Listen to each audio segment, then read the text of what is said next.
Kembali hadir untuk Anda saudara bersama saya Putri Oktaviani. Direktorat Tindak Pidana Narkoba atau Ditipid Narkoba Bareskrim Polri mengungkap sindikat peredaran gelap narkoba jaringan internasional Freddy Pratama. Freddy Pratama masih berstatus buron sejak 2014 tapi menguasai jaringan narkoba internasional.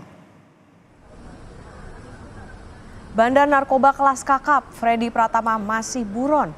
Terakhir terpantau berada di Thailand. Polri lakukan kerjasama dengan kepolisian dan imigrasi Thailand. Dalam operasi pengungkapan kasus Freddy Pratama, Polri juga bekerjasama dengan kepolisian negara tetangga, termasuk Thailand, Malaysia, hingga Badan Narkotika Amerika US DEA.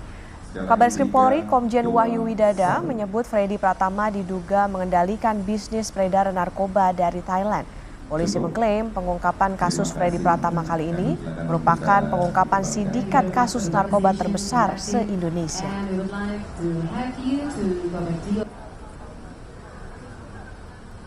Ini mengendalikan peredaran narkoba di Indonesia dari Thailand dan daerah operasinya termasuk di Indonesia dan juga di daerah Malaysia Timur.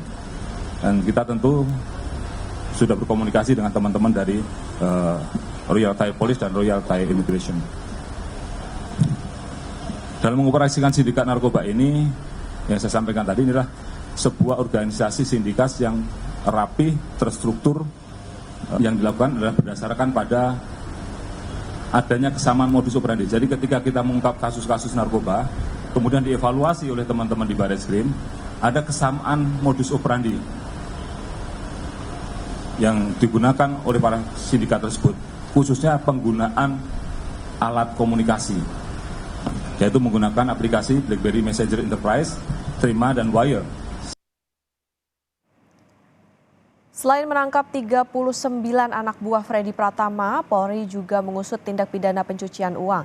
Sindikat yang sudah lama jadi incaran Polri itu diduga telah menyebarkan 100 hingga 500 kg narkotika jenis sabu ke dalam negeri. Polisi meyakini sindikat narkotika di bawah Freddy Pratama telah bergerak secara sistematis dan rapi. Dana pencucian uang, jumlah aset yang disita dari TPPU dan Bareskrim Polri, estimasi sekitar 111 miliar, berupa aset tanah dan bangunan, kemudian 109 rekening perbankan, 8 unit kendaraan, dan juga masih ada aset Freddy Pratama yang di Thailand.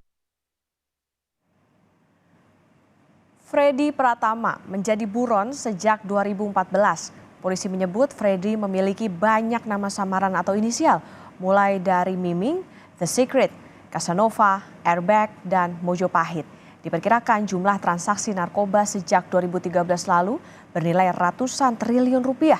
Tapi setidaknya PPATK mencatat ada perputaran uang atau transaksi yang sindikat narkoba internasional Freddy Pratama mencapai 51 triliun rupiah.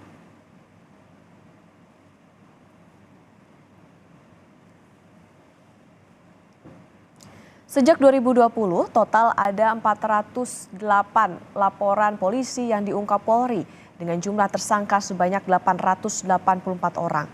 Sedangkan 39 tersangka yang ditangkap kali ini merupakan hasil pengembangan dari operasi Escobar Indonesia yang dimulai dari periode Mei 2023. Selain menangkap kaki tangan Freddy, tim itu juga berhasil menyita aset para tersangka yang nilainya ditaksir mencapai 10,5 triliun rupiah.